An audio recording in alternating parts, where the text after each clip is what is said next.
Hello everyone. Today we're getting into a new lesson on the discriminant.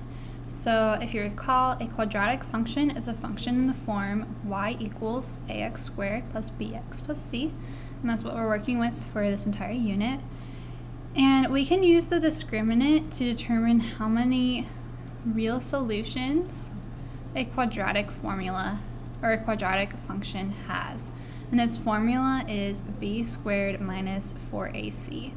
So remember, when we are talking about solutions to a quadratic function, we're really talking about the roots or the x-intercepts. And so we are wanting to know the places when our ax squared plus bx plus c is equal to 0. And so, just like we were doing when we were solving those factoring.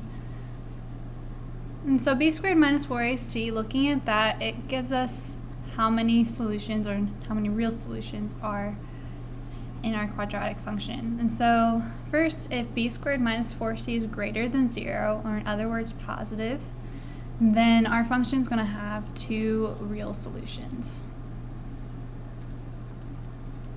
And so that means when we graph it, we are going to see that it crosses the x-axis at two different points.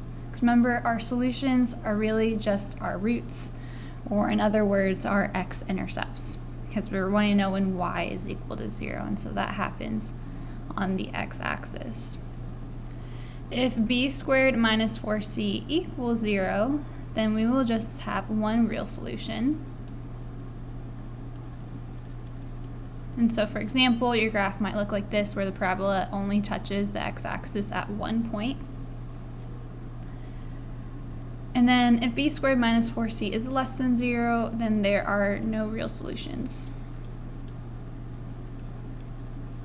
And so that means if you were to graph your quadratic function, it would never cross the x-axis.